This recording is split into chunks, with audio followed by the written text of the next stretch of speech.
This is the Home Tech Podcast show number 36, recorded on July 21st, 2011. I am your host, Jim Collison, broadcasting live on Ustream from the Average Guy Studios here in a very hot and rainy Bellevue, Nebraska, and posted each week at theaverageguy.tv. You can contact the show, podcast at theaverageguy.tv. Follow me on Twitter. That's the easiest way to get show announcements and things that are going on. I tweet oftentimes right before the show starts with links. You can just do that at Jay Collison or find us on Facebook, and we'll talk a little bit more about that in the show here. Find us on Facebook just by searching The Average Guy Podcast. All right, joining me tonight, three of my favorite guys in the whole world. The first one is Andrew Morris. Andrew is from Melbourne, Australia, and is just a overall good guy. Andrew, I ran out of nice things to say about you. How are you doing this evening? I'm doing well, Jim. I'm worried if you've run out of nice things to say about me. Well, I've been saying nice things about you all week, and tonight it just I just ran out of things. So how's things on your end of the world? Oh well, we're living the dream down here, so it's all good. That's nice. That's nice. I still thinking about a winter in Australia. I got to get down there, and yeah, you got to get down here. Be good to see you. Also tonight with us, Christian Johnson. Christian is behind all things at bios-mods.com. He's the creator and founder of theaverageguy.tv, at least the code behind it and making it work. And he is all things smart. Christian, how you doing tonight? Hey, I'm doing well, guys. Thanks for asking. Good. How's the summer going? It's almost over. Summer's rocking. Well, it's hot. I know, but 95 down here, which is rare for us. So we were out without AC for about 2 months and finally got that reinstalled. What? Because we had new heating and central air done in the winter. Right. And they pulled out the old air conditioning when they redid everything, and we never installed the new one. So we were just dying. We're like, really? You know what? It's time to get this done. So Yeah. I went in yesterday. Yeah. You got 8 or 9 servers in the basement, but no air conditioning. That can't be good. Well, surprisingly, the basement's the only one that actually can stay cool. Like my monster box with that Phenom 6-core at 1090T, if I put it up to the normal clock speed without air conditioning, oh boy, that fan gets loud on the computer. I bet it does. So I keep it nice and low at like 800 megahertz. But now that the AC's back on, back up to full power. So awesome. And so the air is running right now. You're feeling good. It's nice and cool in there. Oh yeah. Okay, good. Comfortable. Well, good to have you. And I know you've had a busy summer. School doesn't start for you guys till September, right? Is that correct? Yeah. So my kids have about 3 or 4 weeks left, and they're not too excited about that. Summer seems to go fast here. Indeed. Also with us tonight, Rich O'Neill. Rich is the new host of the show Random with Rich, a new Average Guy podcast starting soon.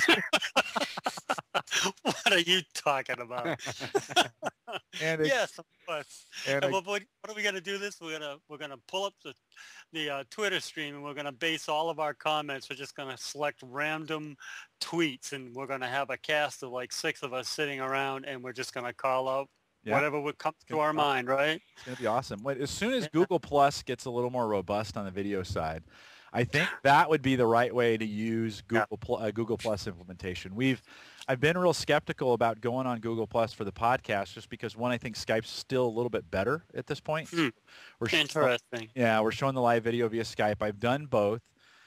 And at least so far in the recorded version of this, Skype seems to be a little bit better. Now, we did some off testing with Google Plus last night after the home server show, and I don't know, it's coming up. Eventually it'll get there, but imagine this, Rich. So we would start a hangout, and then we would allow tech guys to kind of come in, and it's you and me just throwing out.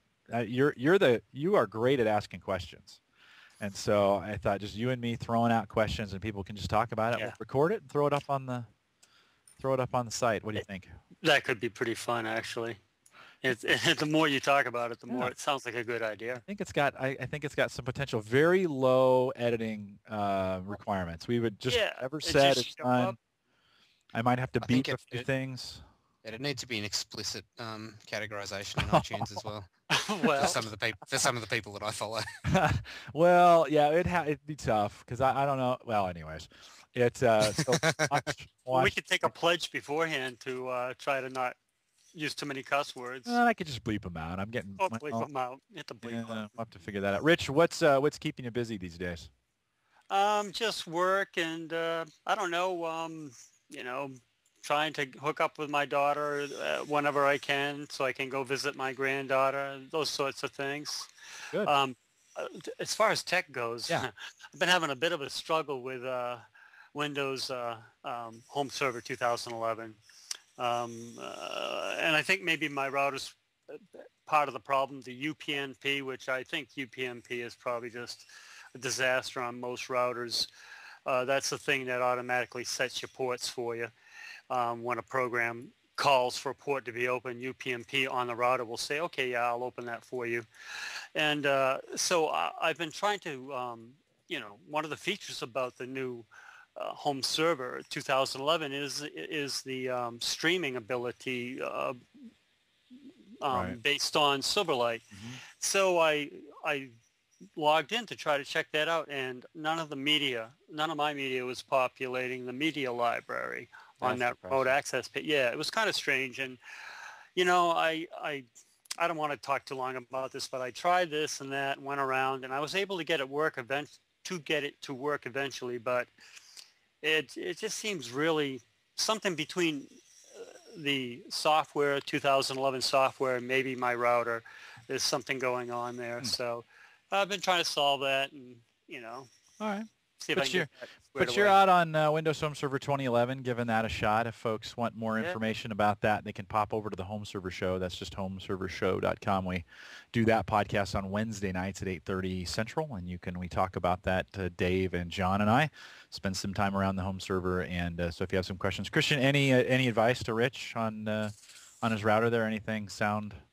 Yeah, depending on how you have the remote access set up, normally you PNP and keep peeing, but nothing ever happens with the ports. So you normally have to go into your router setup page and manually set things. And for Windows Home Server 2011, you need to set port 80, 443, 4125, and 3389, which is your remote desktop gateway services for remote desktop connection, your general media and other connections. 443 is your secure socket layer HTTPS, and 80 is your regular HTTP. As for the Server 2011 UNPN capability, it's interesting how you'll set up the remote page and it'll tell you UNPN won't work for Windows Home Server, but if you go in and set those ports manually, it still works fine.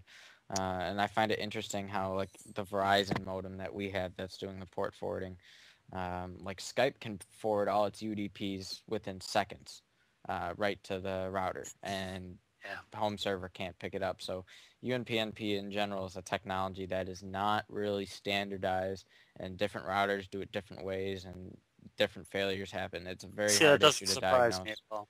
So that it's not standardized. Yeah. Yeah, I think they had high hopes for universal plug and play, especially on the routers. I think some people thought that was going to make a pretty big difference and make things easier to set up, and it seems like it was a fairly botched, that's the word I'm looking for, implementation. So I've just left mine turned off. And I did set them manually. And when I went and checked the in the dashboard, I went and checked the remote web access tab in the dashboard itself. I had everything working. I know I had everything working, but it was saying, I got a message, the router is not working. It's like, well, the router's not working on the internet. I'm actually on my page now, so I don't know. Yeah. It's not something about between the server and the router, UPnP is not. Well, if you're the average guy, the router just scares you to death for the most part. And so, we get a lot of tech guys that listen to us. And so for those folks, they pretty much know how to get into the router. If you're listening to that and the router scares you to death, there's good reason. It can be tough. I know D-Link and Cisco have made an effort to make that setup wizard a little bit easier for folks to get into. But it's just not intuitive for folks to type in 192.168.1.1 and then a password that's embedded somewhere in the instructions, and then they get this weird screen that doesn't look like anything else they've ever seen before, and so again, that's an area where I think the average guy is fairly screwed when it comes to technology and their router. They set them up, they leave them unsecure, they You know, I feel sorry for folks, and of course, so this is a good place if you're listening to this and you need some help with your router. Of course, you can shoot us an email, podcast@theaverageguy.tv. It'd be interesting maybe to do a router show at some point. We'll maybe do some screenshots or share some screens and show folks some of the easier ways to get things done with the router. Anyways, okay, yeah. Anyways, welcome, Rich. Long introduction, but welcome, and congratulations on Random with Rich. Thank you. Thank you. It's been a long time coming. It's a great show. You've done a great job with it. Thank you. Thank you. All right. I want to remind some folks, one of the things I've been thinking about for a while is how to continue to drive some traffic or at least some conversation around what we do here at the Home Tech Podcast. I'm not really, we've talked in the past about setting up some forums, and I don't think I'm still ready for forums yet. I don't know if we have enough people to pull forums off and to make it work right. One of the experiments I want to try over the next maybe month or two is to drive folks to this Facebook group site that I started. We just call it the Average Guy Podcast Network out on Facebook. I mention at the beginning of every show and just say, go to Facebook, search for the Average Guy Podcast Network. If you go out there and then sign up to be a member of that page, you get alerted or notified when any kind of new post is put out there, including a new feature I did this week, which is I send out an invite to the group for the podcast. So you kind of get reminded that the podcast is live and what time it's going to be live at. If we ever change the time, you'll get a notification that the podcast has changed. And each week after the show, I'll just go out there and schedule the next show and time. We've had some folks over the last couple days join us, but gentlemen, here's my thoughts, and then you can kind of pick this apart a little bit. So my thought is we'll post the podcast when it comes out. We'll post that link out there and folks can make comments to it. Of course, you can always go to theaverageguy.tv and that page and post comments if you want. Nobody ever has, but that doesn't mean you can't. But certainly Facebook is a lot easier. One of the features that I saw on here that was pretty convenient is this idea of docs. And so you can create a doc. You can put information into the doc. People can edit that doc or add to it if they want. It kind of is like a stream, or you can make a comment on the doc. I thought what that would be is a nice way for folks to share information if they wanted to post something. I went out there and posted I started a doc, your opinion of Google Plus, and I posted that out there, allowing folks to go in there and then fill that out. The nice thing about that is it's completely searchable from the page in Facebook. So if I wanted to look up a router discussion, I could type in router discussion in here, and if we had started one about the routers, folks could find it. Fairly simple. The thing I like about Facebook is it's easy to use. A lot of people are in it, and the entries are short and compact and kind of nice. It's not, forum software tends to spread those posts out forever. People have to sign up for them. I'm just trying to create an environment where folks are already there. Guys, what do you think? Is that if we went out there and worked on something like that, you think we could draw a few folks out to it? Do you see any drawbacks to it? I don't see any drawbacks to it. Go ahead, Andrew. No, you go. Go ahead, Rich. Yeah, no, I think it sounds like a good idea, I'm actually looking for it right now. Yeah, give that a shot. Andrew, thoughts? Yeah. Yeah, I was going to say it's as long as we don't get the usual unwanted traffic on Facebook, it's a good idea. Yeah, one of the things, the membership, you can, because I'm a group moderator, there's some things I can do for folks who we do want to create a nice environment for individuals to come in and be able to post. We're not looking for fights. We don't want people picking fights. We don't want people tearing people down for their opinion. But that doesn't mean, you can't disagree either. Exactly. Christian, any thoughts? Okay. No, I like it. I think it's an easy way to keep track of stuff, especially when you're just on there and see, upcoming podcast. Yeah. Rich, were you able to find it?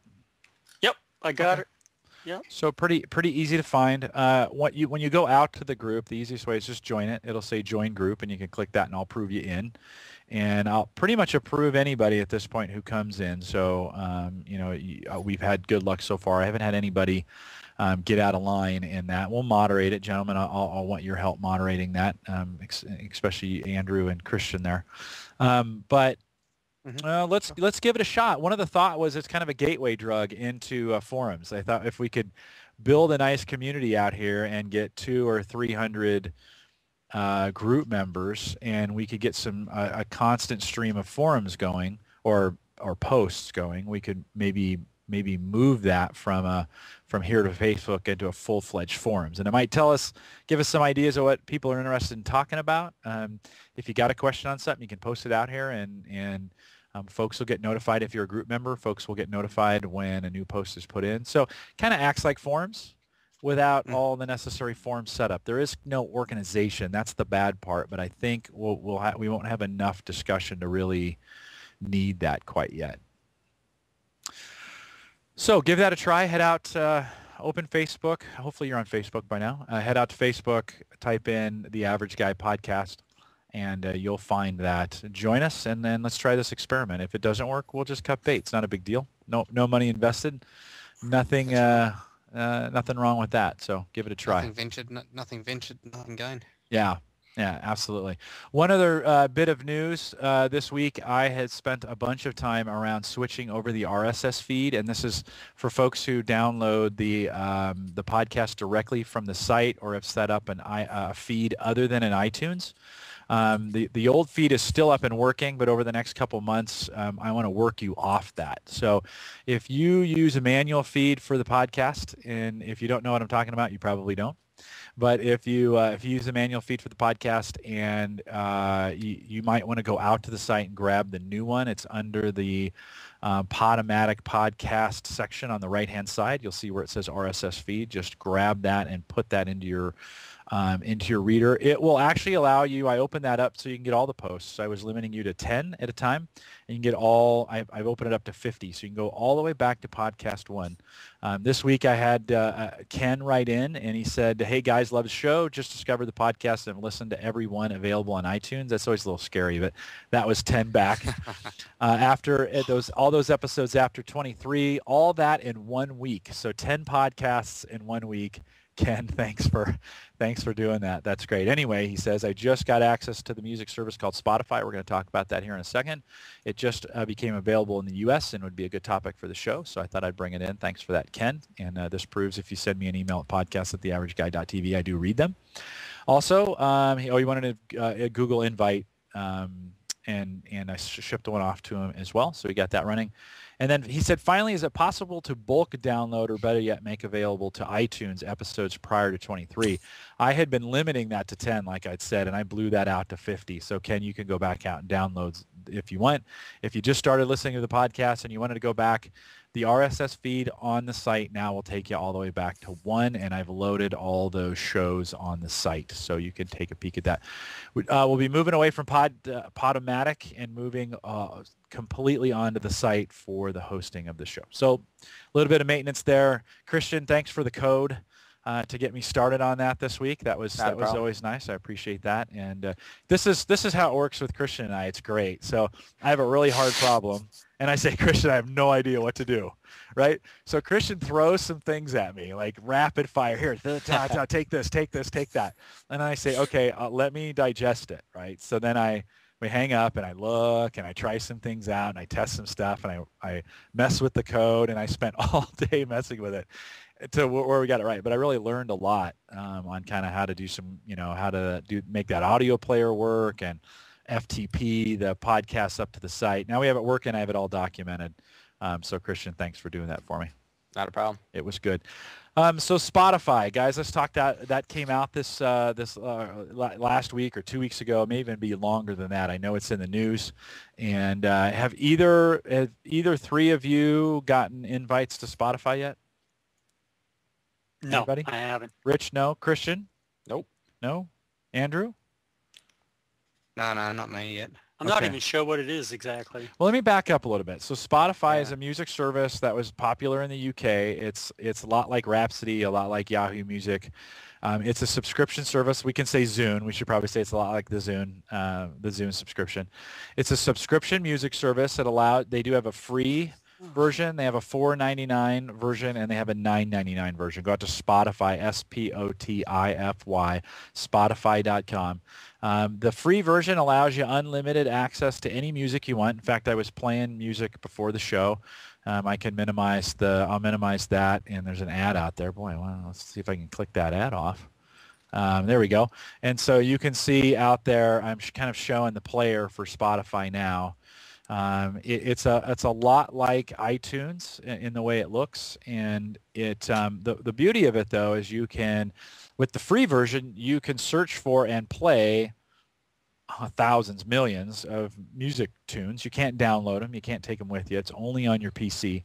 It works a lot like Pandora, except you can pick all the music. The $4.99 version allows you to actually then let's see, what's the difference? I forgot already on the $4.99. The $9.99 version, let's talk about that real quick, allows you to download it and sync it with your mobile device. So it's a subscription music service. It's done really well in Europe, and now it's moved here to the United States. Andrew, do you guys have access to that yet in Australia? Has that hit there yet? I'm not sure. I haven't had a look at it yet, so anything's possible, I guess.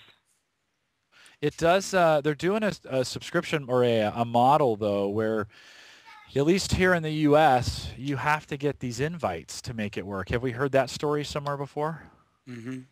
The viral thing. Yeah, it's Google. Of course, Google Plus rolled out that way, and it's a good looking service. I installed it last night. I got an invite from somebody on Twitter. I installed it last night, and tonight I was using it to play the tunes for the pre-show, and so that works quite well. And now I can't find the Skype window to bring you guys back here. So how does that work? You become a member and then you can invite people? Is that how it works? Yeah, that's how it's supposed to work. I don't have any invites yet. Somebody said maybe you have to subscribe into it and pay for it before they'll give you invites. I haven't seen those yet. But another one of those, like Rhapsody, like Yahoo, like Zune, this one has like I said, has had a pretty good track record in the UK, and now is making its way to North America. So check that out. If you haven't, it doesn't sound like you guys have messed with it much, but if you're looking for a new music service, I'm going to continue to use the free version. The player looks a lot like iTunes. I have to admit, it operates a lot better than iTunes. I installed it. It started looking for music on my computer right away. It found all the music in my home server folders and then just linked them right into the player. The $4.99 version then would allow me to upload my music to Spotify as well, so I could look for it. So that I could use it on other PCs as well. So remember, we've talked about the services of kind of loading what you have. Although with the streaming, streaming anything, I'm not sure I'm going to want to. I mean, I'm kind of thinking if I'm going to pay for streaming, I'm just going to ditch all the music I've ever bought, right? Yeah. I don't know. I'm still skeptic. Yeah? Why? I kind of, it's kind of like an ebook versus a paper book. I still like the idea that I can go and pull something off a shelf. I'm still old school. Yeah. Well, I don't know, Christian, you're not as old as we are. What do you think about music subscription? Do you still have to buy everything, or would you just rather subscribe to it? Deep sigh. Subscriptions are like marriages. Once you buy the subscription, it's like $9.99 a month, and you got to keep contributing to it, and it keeps sucking whether you use it a lot or use it a little. Rather, as if you're in a music listening mood, you want some new jams to put on your iPod, then go ahead and buy. And then the next month, you're still listening to that old stuff, so why would you want to pay again? Again, this is my argument number 4 in the rules of acquisition for why you should get Subsonic. So if you want a free cloud where you can also have that good go luck feeling of buying music and putting it on your server, then head over to subsonic.org and watch all your solutions be magically answered. Are they sponsoring us now? They are. That's the sponsor commercial for the show. Oh, okay. Thanks, Subsonic. Thanks for sponsoring the Home Tech Podcast. The $4.99 is unlimited, plays local files as well. You can one of the things, there's a social element to this, so you can send links to friends, and if they're members, they can listen to. Yeah, just like that. No ads though. $4.99 takes out the ads. Yeah, $4.99 is not bad. I guess it's just a question of, you know, a lot of people are still going mobile with like, I want to bring my iPod and listen to something. So Spotify is for the people who sit at a work desk from 9 to 5 and want to listen to some music while hitting ignore on their cell phone when their boss is calling, you know. All right, so explain to me how it's different than Pandora. I must have missed that. Well, Pandora, you can't choose the songs that you want. So Right, yeah. With Spotify, I can type in Pat Benatar, and it brings up all her songs, and then I can drag those into the queue and just play them. Rhapsody competitor. Yeah. Rhapsody.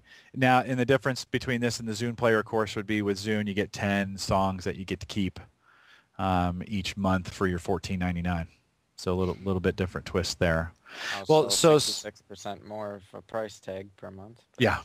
Well, and so speaking of subscription, let's just real quick talk about Netflix. So Netflix announced last week that they would be splitting their streaming and their DVD service. It, of course, was all over Facebook. So if you haven't heard about this by now, you've either you're not on Facebook or you live someplace where there's no internet. Our Family Video, which is a local video store here in Nebraska. You didn't know that, Rich?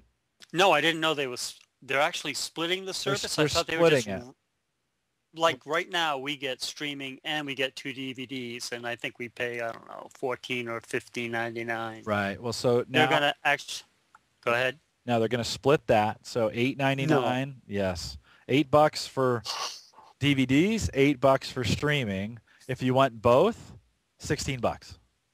So okay, all right. Yeah. Is that what you're paying now?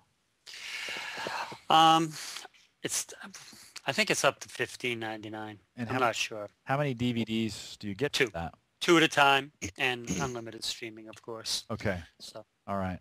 Well, we're on the lower plan. Christian, do you guys have a Netflix? Uh-huh. And you're on the lower plan. Do you get DVDs, or are you only doing streaming? We're doing DVDs. Okay. That's a shame they split it. That's a dumb marketing move. It's just going to get people eternally confused. It's going to change everyone's subscriptions. They're going to start making charges to people's bank accounts, and then people are going to be, why am I getting double charged? And then everyone's going to go insane, and they're going to hire more support staff, and they're going to lose more customers, and then they're going to be paying more out than they're taking in, and then their net gain for making a stupid decision is going to cost them dearly. You got to figure it out. Okay, what's next? Well, just so if you're not aware, go out and check your Netflix account. There's some changes. The local video store here in town said, and on their billboards, we'll never change our prices.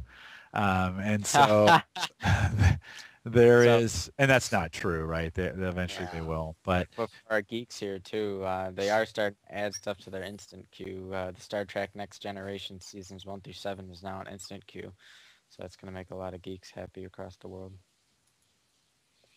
Yeah, well, hopefully their instant queue will get better. And like you said, they're going to add some things to it. We've become very dependent on Netflix. And at one point, I really felt good about moving all my video collection. I mean, not even buying videos anymore because more and more things were becoming available. I guess we could work ourselves off the $8.99 or $7.99 DVD plan and move all to streaming, but I don't think that works. I think we're going to go all streaming, and then we're going to buy or we're going to rent videos locally or from Redbox if we need a new arrival. So it's going to cause some people to switch, and I know some folks are pretty angry about it. It has been a pretty significant price jump. Andrew, there in Melbourne, Netflix has a market there, I assume? Yeah, I think there's a Netflix market down here. It's still pretty much from what I understand, it's still the rental one. So, get the subscription, arrive in the mail, watch it, copy it, do whatever you do with it, and then send it back. I'm not so sure about the streaming one. We tend not to consume our media that way. We tend to acquire it through other sources and watch it or keep it. So I think there are some ISP partnerships down here, but I think it's mainly with the main players, so the likes of the big ISPs, so they've bandwidth to deliver the content. All right. Okay, Netflix. Let's wrap that up. Yeah, I guess Rich didn't want to talk about Netflix. He's like, let's move on. Let's get it. Yeah, I've just had a look on Spotify too. It's not yet available in Australia. Okay. and so not sure what the deployment will be like out here. Cool, Rich. Since we haven't had you on for a while, let's move into random things with Rich. I'm changing the title of the podcast as we go. Random things with Rich. No, what do you got for us tonight, Rich? With a microphone unmuted, Rich. Oh yes. Microphone. Okay. Why not? Tell me about the end of that last podcast, that unnamed podcast that you do with Dave and John. Tell me what you guys tacked on the end of that. Oh, for last week's show, 130 at 1. Was that Songify? That was Songify on the iPhone, yes, and that was Dave. Dave put that together. Oh man, that went on too long. I'm sorry. It is pretty funny. The first time I heard it, I go, "This is ridiculous," and I showed everybody. And then they just said, "Okay, that's good. Go away." Yeah, yeah. Dave played it again last night on the show, and it was not quite as long, but it was fairly funny. If folks are wondering, show 143 over at thehomeservershow.com. Go to the very last minute, and if you're a home server fan at all, if you didn't listen all the way to the end of the podcast, it's pretty disturbing. Yeah. So that's only for the iPhone, right? This Songify. Yeah, I haven't used that at all. It's pretty dead simple. You download it. It's an iPhone app. You hit a button. You just recite anything. You could say, let's talk about Netflix. Let's talk about outrageous prices. And it will take the words and actually assign a pitch to them, like notes, like in a song, like a melody, but sort of in a rap sort of way. So the song is playing along in the background, and your spoken word, which you don't sound anything like yourself anymore, you're actually sort of singing each phrase. And they whatever they do, however they figured out how to break the phrases up, although you are speaking in phrases, but they do that perfectly as far as I can tell. It's pretty ingenious. And so it's like an auto-tune, right? On the voices, it's an auto-tune? Yeah, okay, that's what it is, I guess. Yeah. But it gets boring pretty fast because they give you like 3 song templates you can mess around with. And then they say, would you like to try this song template? And you say, yeah, sure, let me try it. And they say, well, good, it costs like 99 cents or $1.99. It's like, oh, well, I don't really want to try it. I thought you were going to let me try it. But do they have some free ones that come with it? They have 3. And then after that, you've got to buy. I'm sensing maybe a Christian's Corner special coming out of this Songify, maybe. So maybe somebody who has it who's listening and has got an iPhone can create a Christian's Corner Songify and then send that to me. I'm feeling that. That would be good. Rich, you jailbroke your iPhone? I jailbroke it and then I updated it. Wasn't that unjailbroke it? So what did that do? Well, it killed the jailbreak. Okay. So I jailbroke the iPhone. I just thought, what? Everybody's talking about it. So I thought I'd try it. And I really didn't do anything with it. I looked around at it to see, well, what happened here? And, I could see the repo of all of the apps, the jailbroke apps. And I thought it looked like, a little bit like a Linux repo. And correct me if I'm wrong, but I think that's what jailbreaking does. It's a Linux thing, is it? Or is it not? I might be wrong browser? Yeah, when you jailbreak your iPhone, is that some kind of Linux-based program? Does that? I think it's inserting code into the application stack so that it makes it look like it's just so it points it to different software sources. Okay. All right. Well, anyway, I thought the repo looked like necessarily kosher.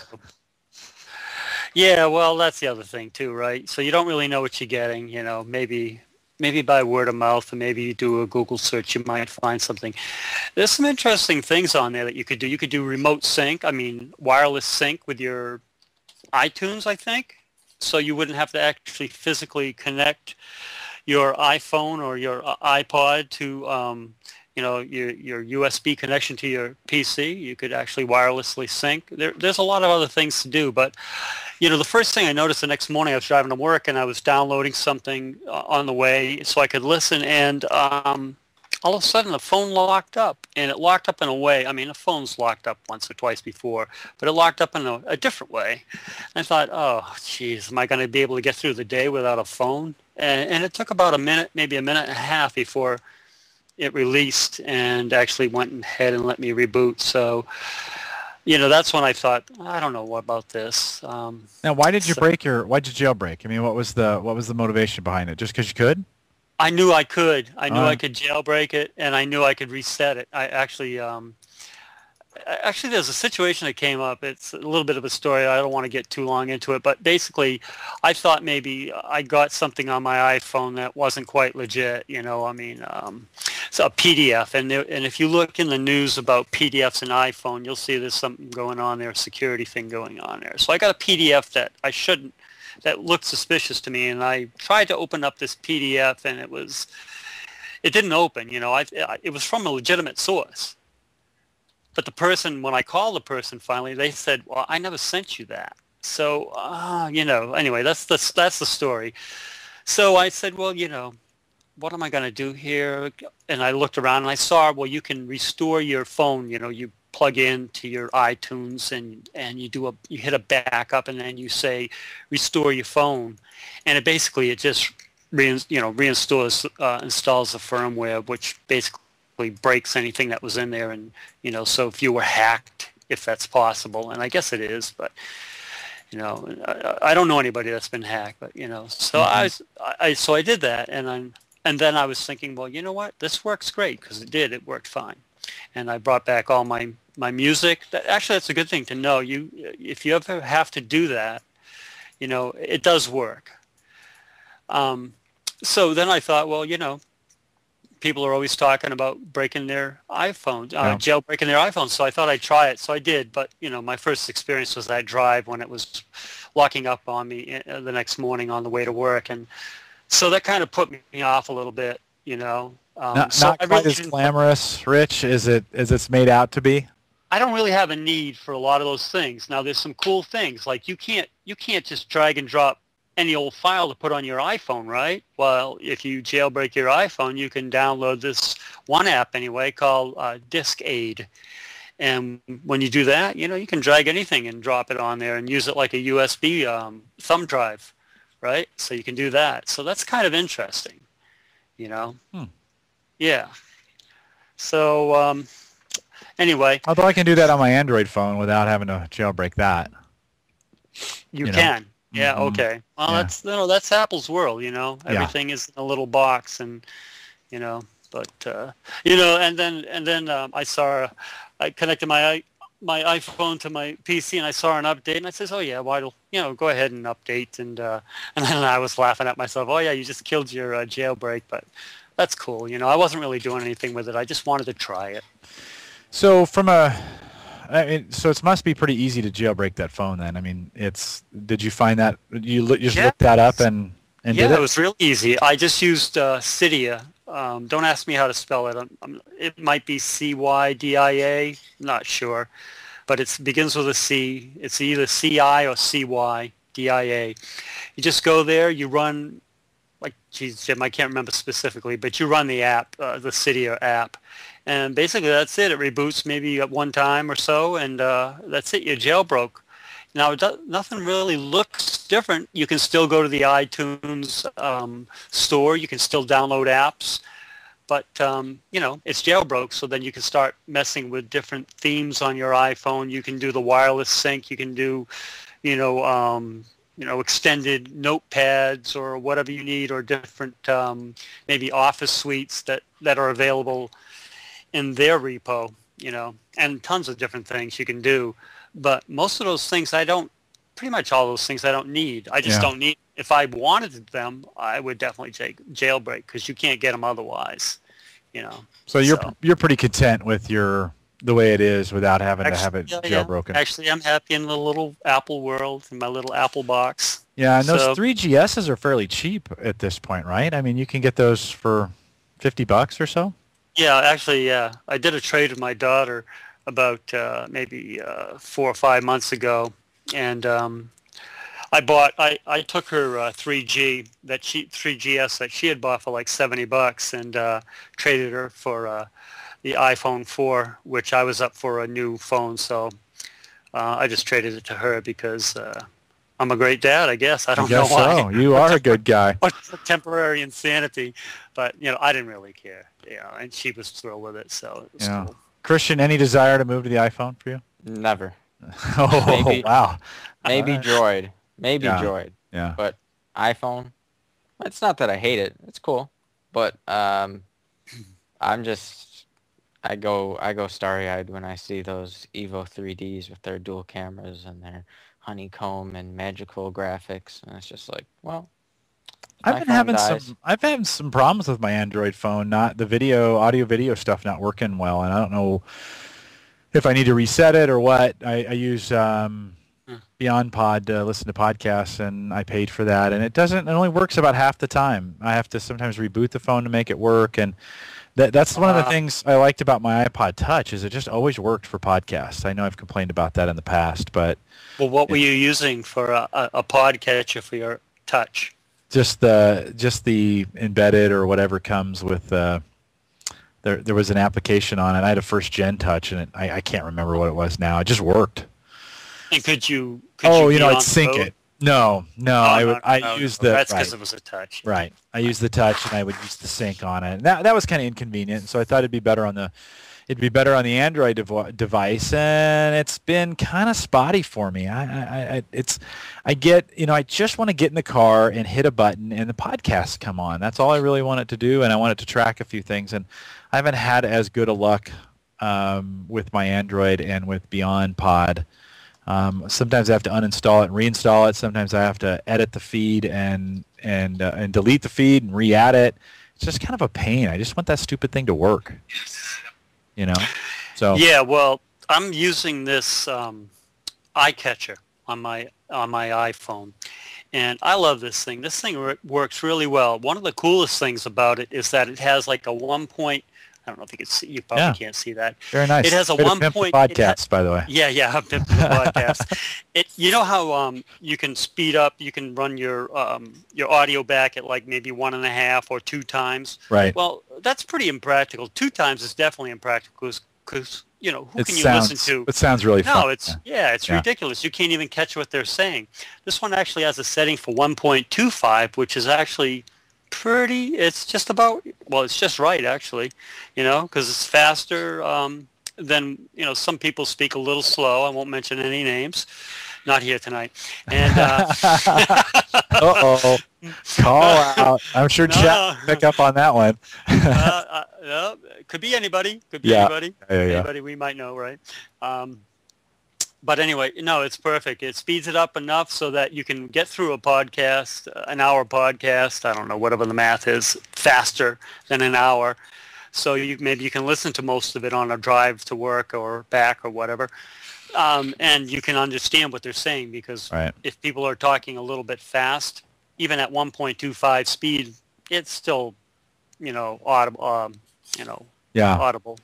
It'd be nice as a technology that would go through and take the gaps that are longer than a certain number of seconds out of a podcast to shorten it up from, because not so much on our podcast, maybe here more than not, but there's breaks, there's long audible, where it's just dead air that, people have, like I just made right there, that people have to listen through.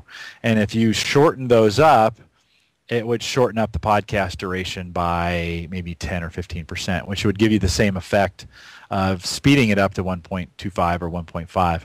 I know there are some technologies that can do that. Maybe that horsepower to run that on the fly is just too much for most things to achieve. So, Christian, have you seen anything like that from a audio standpoint where it pulls space out? Not too much, no. Okay. That is a kind of uncommon thing. Yeah, not uncommon. Maybe you could write that. Maybe you could write that for me. Hey, Maybe tonight or right after the podcast in about 10 minutes. Go to the sweatshop. Start coding. Oh, that's good. Rich, what else? Anything else? Yeah, there's something cool. Actually, back in podcast 34, you guys, Christian was talking about using MVP hosts, and I started to smile because I don't know, it must have been like maybe, I don't know, 6-7 years ago. I was using MVP hosts on a lot of machines I was setting up, XP machines. And, and I had people like running the MVP host script, the little blue background DOS-looking script to, and Christian already explained what host files are about, so I won't get into that. But, yeah, it was kind of funny. But I found an app called Hostman back in that time, HOSTSMAN. And I used that to sit in a tray, and it would do automatic updates because running XP, you have administrative privileges. Most people run it that way, right? So you logged in, you got admin privileges. Hostman is running at admin privileges. It has no problem downloading and installing an update, to the host file. Well, with Windows 7, you can't do that. Hostman is an older app, so it doesn't negotiate its way into like getting admin privileges for its little world. So you have to get around that by doing something like this here, which is, this is something I came across from the geekpub.com, and it's called a way to create shortcuts to bypass UAC. And UAC is user access, right? Yeah, that's the thing that pops up for most people. Yeah, right. Okay. Is it user access control or user something control? Anyway, yeah. So it's the pop-ups you get in Windows saying, "Hey, do you want to do this? Are you sure you want to do this? Are you sure you want to do that?" The one everybody hates, and they always say, "Yes, I want to do it. I wouldn't have said I wanted to do it if I didn't want to do it." But it's such a great security feature. Right. Well, it saved me. I gotta admit, it saved me. Yeah, say that. How did that save you, Christian?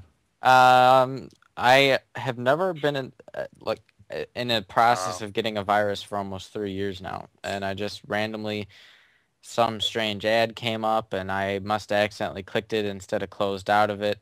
And next thing you know, UAC rapid fire. Do you wanna run this program? No. Do you wanna run this program? No. Do you wanna run this program? So I'm thinking, why does my computer keep asking me to run a program that when I wasn't even trying to install a program? So turns out it was trying to install this MSI executable that probably had a whole bunch of goodies in it. So it saved me.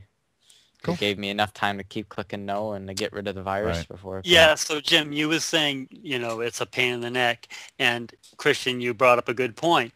And I have to laugh at all the people because when I first had to start dealing with UAC, I go, oh, this does, it is a pain in the neck. And, but I've learned to live with it because, exactly what Christian was talking about. I understand that could happen. And you won't believe the number of websites out there will give you the shortcuts or ways to like disable UAC. And it's like, my God, if you people have to be shown how to disable UAC, you shouldn't disable it, Does that make sense? Yeah, I guess so. I'm saying you shouldn't do it, I mean, if you don't know how to do it, if you're not tech enough to know how to do it, then you should probably not mess with it, Yeah. And I'm not saying that in any other way than what I'm saying is that, you want to be safe, right? So if you don't really know what you're messing with, then you shouldn't mess with it. I mean, there's a reason it's there. It's not, you don't think twice about it. Just click it and just go with the deal because that's part of security as far as Windows is concerned. So I think also it's a lot better than it was in Vista too. I mean, in Vista it was sort of like you were on or off, wasn't it? And now with Windows 7, you've got that level of granularity, so you don't necessarily get pestered by it all the time if you turn it down a little bit. Right, yeah. Yeah, I think it's much better in Windows 7. And I would encourage people, if you like, Rich, what you're saying, if you don't know what you're doing, leave it on. And it certainly saved Christian's bacon from that installing something. Saved my reputation of not having a virus for years. Yeah. I know it's annoying. It only pops up. Windows 7, they seem to have gotten a better handle on it, but it's probably something you might want to consider leaving on. It seems to learn really well as well. I've seen so stuff that it was prompting me for in the early days on my main Windows 7 PC at home. It stopped prompting me for things once I've said a bunch of times yes to then adjust itself. I don't know if that's just me or if I've gone in and changed it, but it seems to not be as noisy as it used to be. Mm-hmm.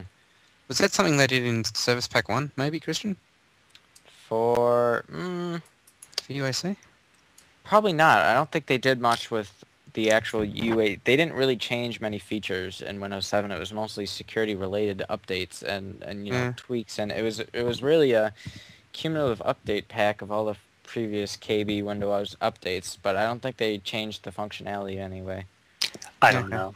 Yeah, I don't know. Christian, hey, let me change the topic real quick. Christian, Bill is struggling out there in chat to get the video. He's getting the spinning wheel on live stream, and so maybe if we talk about this a little bit, we just switched services. So if you're listening to this on the recorded version, it doesn't matter. But we've gone live. We're on live stream now, not Ustream. And what did you do? Did you figure anything out to get that? If you get a spinning wheel on live stream, was something blocking it? If you get a spinning wheel, chances are you probably have an ad block up blocking the advertisement from running, and it's just endlessly cycling. That's what I think is going on with mine, but I haven't tested that yet. Okay. I'll send a note over to him in the stream and see if he's got an ad blocker set up. All right. Yeah, hey, well, let me just finish up with this thing. So basically, I just want to say, if you do, and Andrew, I'm sure he'll put it in the show notes because, he's the king of show notes. He is good at it. Yeah, he's very good at it. Yeah. If you follow what's on this page, you'll be able to have an app that will run, like you could throw it into your startup folder in your start menu, throw a shortcut in your startup folder, and when you boot up your PC, the app will just run because it has admin privileges. So if you're interested in that, follow what's on this page, and it works. It does work perfectly. Right. So very cool. Yeah, handy. Yeah. Very good. And you know what, Christian, another week, and I didn't get the music queued up for Christian's Corner. Darn it, I got to get that done. Sorry about that. So, all right, Christian's Corner. There we go. You're up. So, all right, well, welcome to Christian's Corner. We're going to start at updates from Christian's desk. Ooh, nice little segment cue. I like that. Yes, so what's going on at Christian's desk? Christian's desk is filled with his Visual Studio compiler and his coding. So recently released from Maple Grove Partners is the 1.2 update for Magic Wake on LAN for Windows Home Server, version 1, of course. And that incorporates new features for scheduling wake-up timers, so you can schedule your clients to wake up daily. And again, that is a clientless solution for Wake on LAN. So that is on the shelf for 30-day trial and $7 to purchase. So, and that's for home servers, right? Correct. For Windows Home Servers. Version 1. Yeah. So that's up to date. Version 1.2.715.2 is the latest version.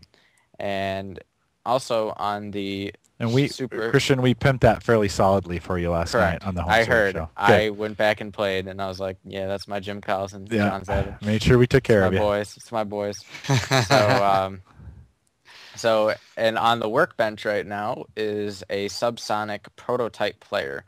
Sanjay asked me to be the developer for the Windows Home Server installer branch for Subsonic. So the first portion of the project is going to be to build in a functional player that uses the .NET framework and interfaces with the Subsonic API, which means that there'll be a individual Windows player that'll connect to your Subsonic server, and you'll have an iTunes-like interface where you can connect and play your Subsonic without going on the web.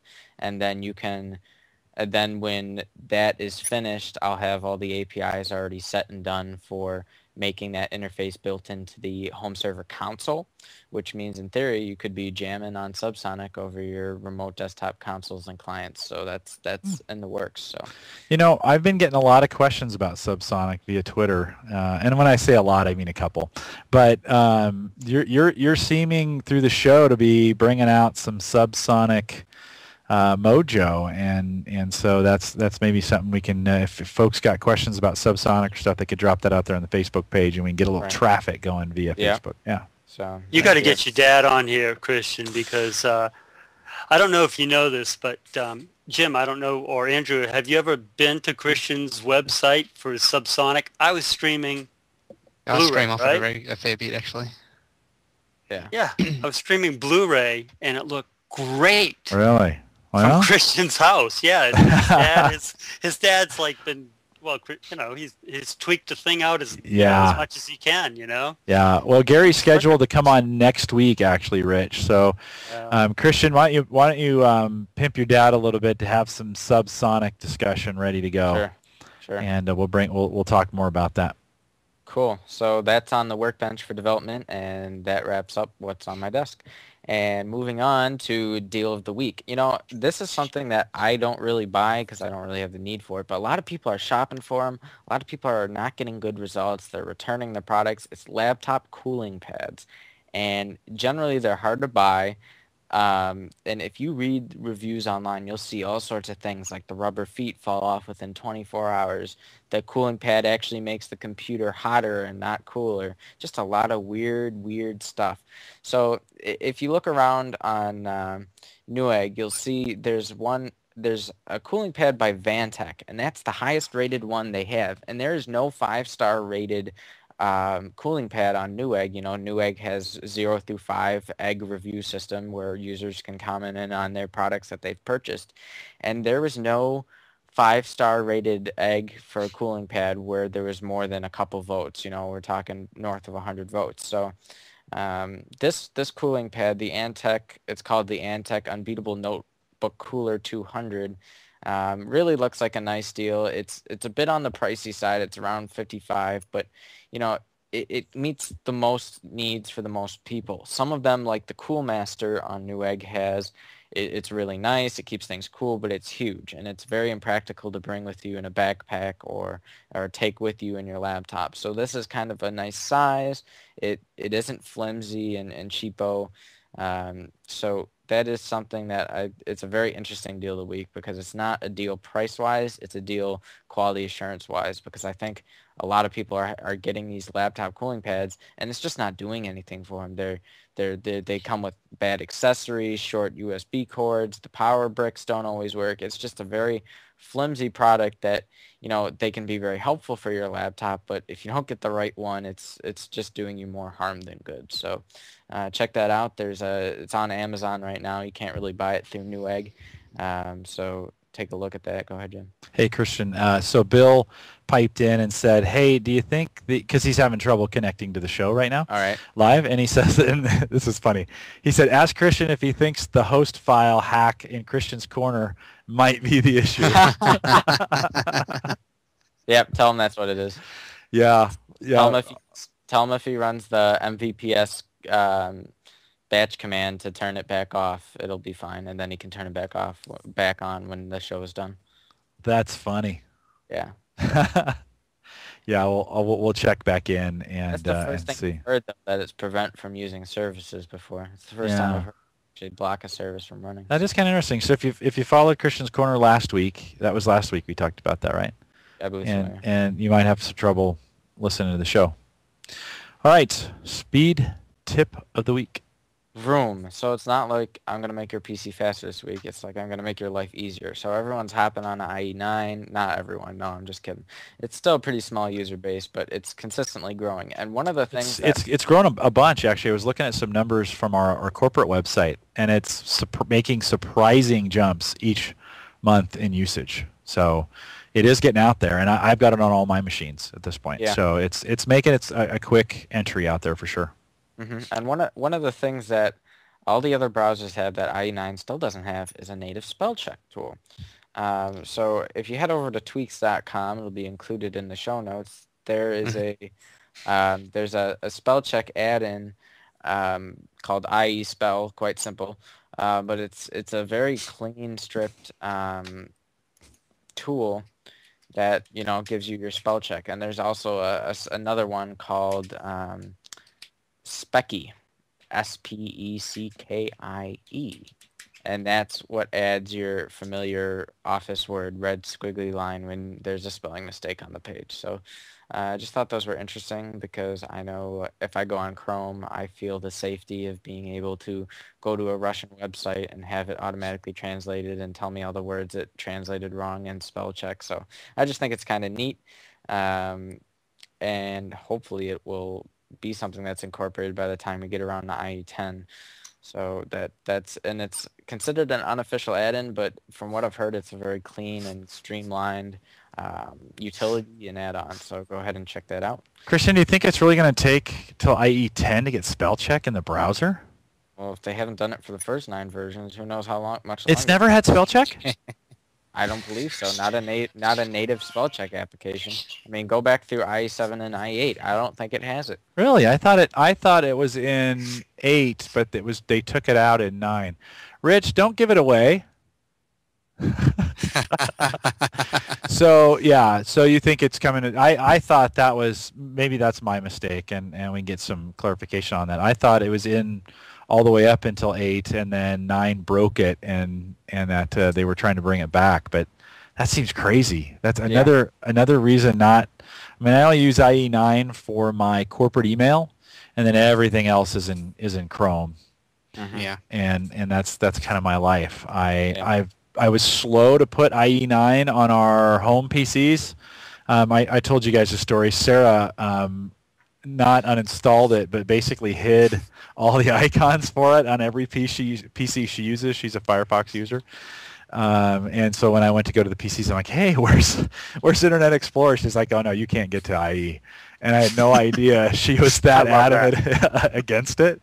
But I've since upgraded everybody to IE9. In fact, the church that I support, I just moved them to IE9 a couple weeks ago.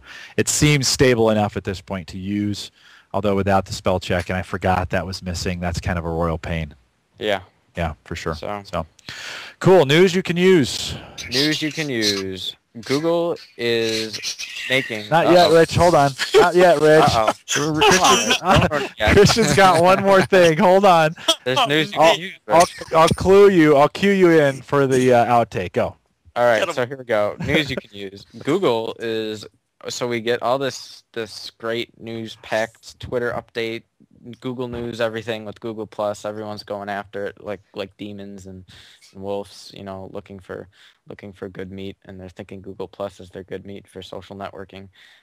So Google is thinking that they're gonna build this out, and as a result, Google Labs is officially going goodbye. So if you had some betaware products, if you were running Google Labs in your webmaster tools, if you're a developer, and there's some other spotty applications that are part of that whole Google Labs project, it is now going goodbye. So if you want reasonings, IMHO, it's probably because Google Plus is here to stay. Yeah, I wouldn't disagree with you. I think they've got a solid launch on that platform.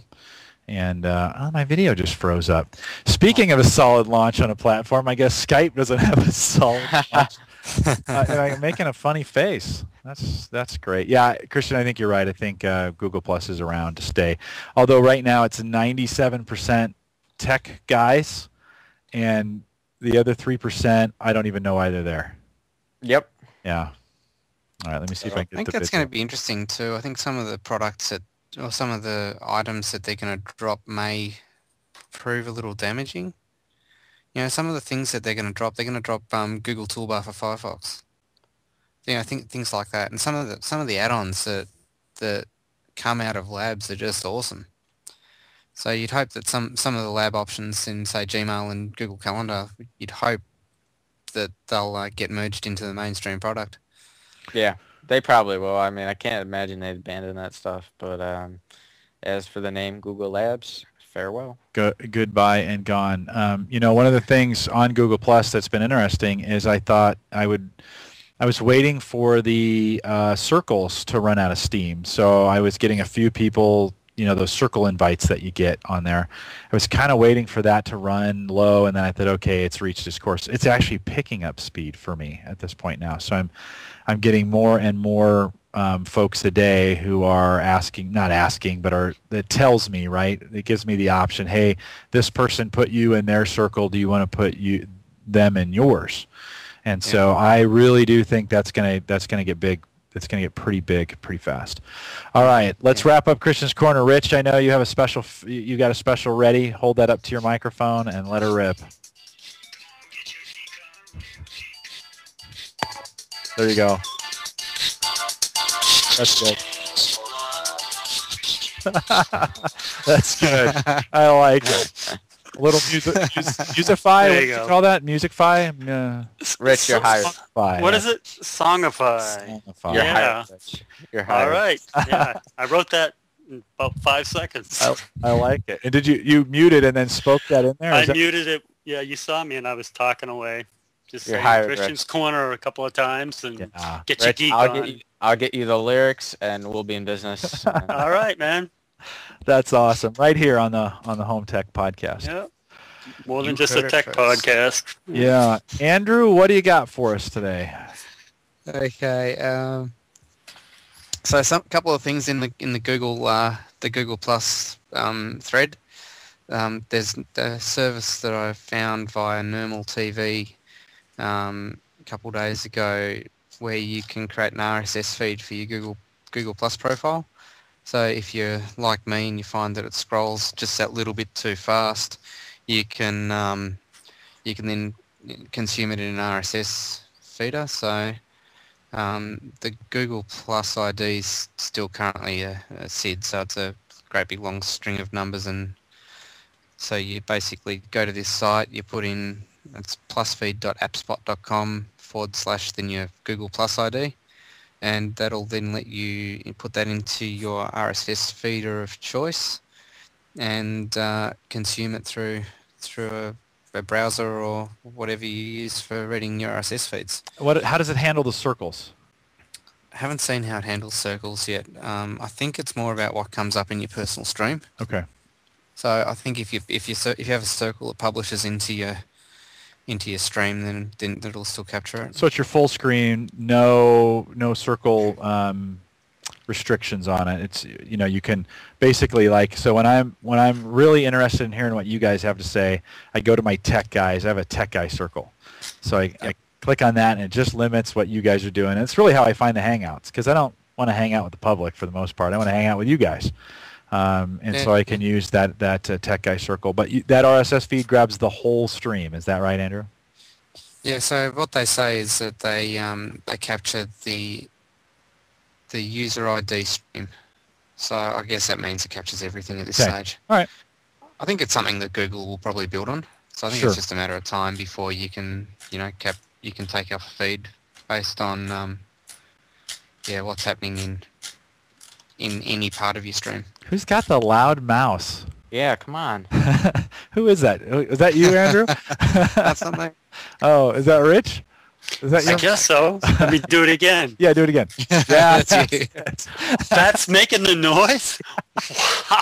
Okay. It sounds like someone with one of those washboards, Well, yeah, no, I was rolling the middle mouse wheel. That's awesome. Scrolling up and down. Oh, okay, I won't touch it again. No, you're good. So, Andrew, you just made a good point. I think they've got a fairly good base, and I think they're just going to keep adding things to it week over week after week as Google Plus moves forward. I think it's we're seeing a platform very similar to Facebook, maybe a little bit behind. I think it could quickly surpass it from a functionality standpoint. Hangouts, you and I have messed with chat on, not you and I was messing with Lux, and I think even with Mike Howard on Facebook with chat. That's still only point to point. So you can't start a group chat on Facebook. The video that is, there's a Skype integration with Facebook right now to make that work for video. The video is spectacular. I mean, if you really want point to point and you want great video, right now nothing is better than Facebook. It's just crazy good. And so if you haven't tried that yet, if you're a Facebook user and you want to try the video, you can just go out and look for a little tiny video icon. It's not very intuitive to use. You got to really look for it in there, and they're working hard to make that useful. But that's only point-to-point. Google Plus, of course, is groups, a lot more handy. Yeah, they've got a huge competitor to them now, don't they? You know what? I love this battle that's out there now between Skype and Facebook, which is a Skype enabled or a Skype engine for their chat. And then Google, with Google Plus coming, I've always wanted to use video chat for everything, and everybody's a little hesitant to do it. I think this will drive it mainstream. And I'm more than excited about it. I think video chat has revolutionized the way we do podcasting, and I think for people who live far away from each other, I think it's, Andrew, you and I chat via video at least 2 or 3 times a week, and that changes the equation. I mean, it's just it's the right. I think this makes it mainstream. So. Yep, I totally agree. So if you don't have a good webcam, better get one. Oh yeah, I can highly recommend the Logitech C910, which has got stereo mics, 1080p. Nice, and you just got that. Carl Zeiss optics. Yep, that was a birthday present from the wife. Yeah, Michelle picked that up for you, so that's great. Now I'm noticing that maybe you haven't shaved in a couple days. Is that? Come on, you're really starting to sound like Spike now. Oh jeez. You're a scruffy tech guy. That's what I've been getting told. I like it. I like it. All right. What else you got for us, Andrew? Yeah, the other thing I found was a service called Camster, which is CAMMSTER, which lets you use your webcam to be like a motion detection security camera. So I know we talked about IP cameras quite a few shows ago, and this is sort of another service in a similar vein. So you can set up your webcam connected to a PC, and with it in motion detect mode, it'll send you an email every time it gets some motion go through the frame. So you could set it up in the front door of the house, and when the postman comes, or the UPS guy, or whichever courier service you have in your part of the world, you can then capture that still shot, and it'll send it to you as an email for free, or you can pay $2 for 200 SMS events. Oh, but email's free. And email's free. Well, shoot, that's worth trying. Yeah, so I'm gonna have a crack at it, and I'll point the webcam out the window of the house and spy on the cat. Yeah, that's good. Because not much happens in our back garden other than the cat walking up and down the path. So that's right. It's a pretty quiet backyard. Now, you'd had a cam set up back there that I'd logged into at one point in time, and I could actually move that one around. It was a little industrial cam, and so I could get a look at your backyard. Yeah. So Camster.com. It's $1 to get started, and then to register. Yeah. $1, $2 for 100 SMS. $2 for 200 SMSs. But free if you go email. Oh, that's worth a try. That'd be kind of fun. Last night we were messing around with this, and I'll show it in the video here. So I've got this. I guess I'll back up. I've got this Hue cam, right? It's HUE. It's an HD cam, 1.3 megapixel. That's got the little button on the back and a little focus thing on the front. Very handy because you can make it, turn in all kinds of different directions and do different kinds of things. So this might be one of those things where you set up and maybe just pop it above the window, right? Yeah, little spy cam that you put out there. Last night, what I did before, as I was logging off, I pointed it, and you can't see it. I'll have to move the Drobo. But for the home server show last night, I had the Drobo in the camera. So last night I set this camera up. We created a Drobo cam, and I just live streamed just the front of the Drobo to anybody who wanted to watch it. It's not terribly exciting. Look at the flashing lights. They're so pretty. I would blink them from time to time so that folks would know that the Drobo cam was still on. But there's this thing going on. If you go out to Ustream or Livestream, there's these cams where they've set them up on birdhouses and in dog houses and whatever, and you can just watch these animals 24/7. Yeah. Do their thing. It's kind of crazy, isn't it? It's insane. And they're getting hundreds of people to watch them at a time. Hundreds. Yeah. I mean, yeah, it's interesting you talk about that with animals. It's interesting. A couple of my friends have Twitter accounts for their dogs, and their dogs are more active on Twitter than they are. Yeah. What do they got? They got a keyboard by their water dish? And there's this whole sort of language of how dogs and cats communicate on Twitter. And I mean, I get in enough trouble for using Twitter, let alone tweeting as the cat or the goldfish. Yeah. It's just this place is for the dogs. That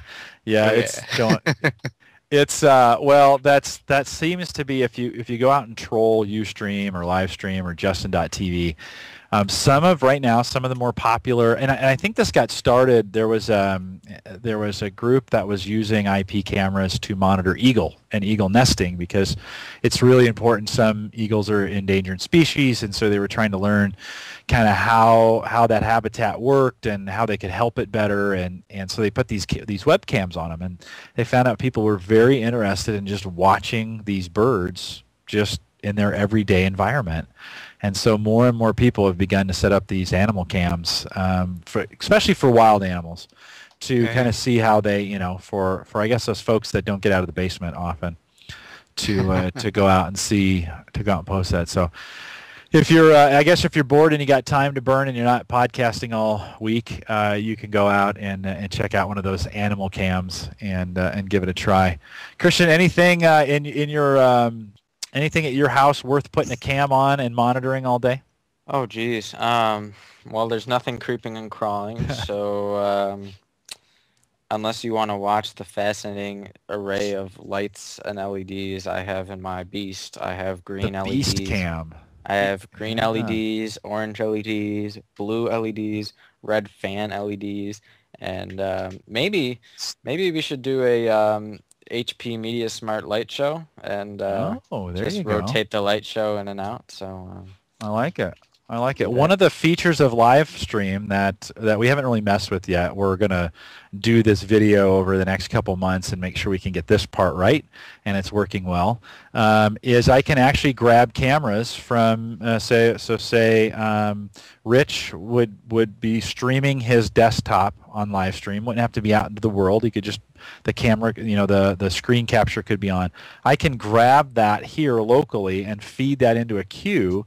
So Rich, say you were talking about Firefox and this plugin, I could queue your desktop up and show it live on this stream, which is really pretty cool. So as we move to the future of video, I'm hoping to do a lot more of those kinds of things because, Christian, especially with you, when you talk about some of the coding things that you do and some of the programming, how nice would it be to maybe start to maybe show a few things in advance? Hey, we're thinking about this. The subsonic add-in looks like that.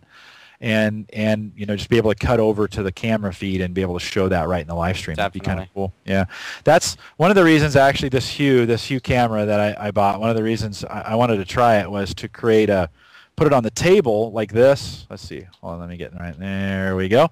Put it in the camera like this, and I'm watching a delayed feed. That's really bad. Then use it for your phone when you're trying to show. Applications, demos on the phones. Yeah, you just put the phone on the table underneath it and do your thing. And then when Google Plus gets good enough, I can actually get multiple streams, in the window, in the feed. So anyways, some cool stuff coming up with video. And if you're listening to the podcast on the recorded version, we do the live feed every Thursday night around 7 p.m. Central. And you would be welcome to come out, jump in chat. Tonight there was a couple guys, although I think it was mostly Mike Howard trying to troubleshoot Bill's problems getting the live feed going. So Bill, nice try. I don't know if he ever got in. Maybe he did.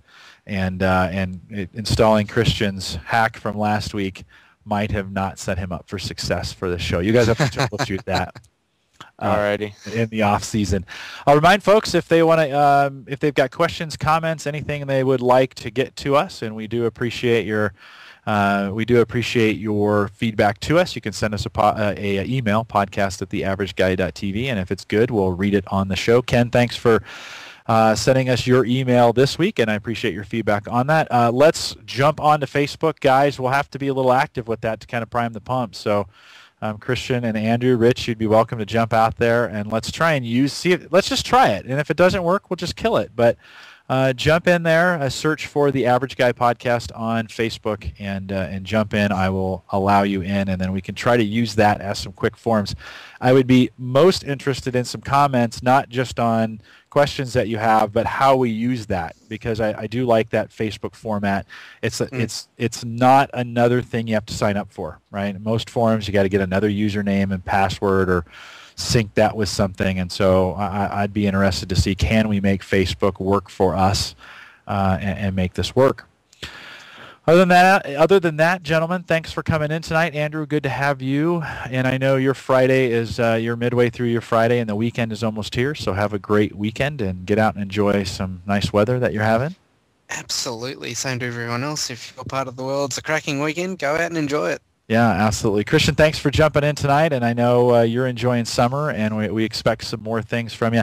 I think this is a plan to have the subsonic add-in done before the summer's over. Yeah, I'm hoping to get a version 1 out probably late August if it pans out all right.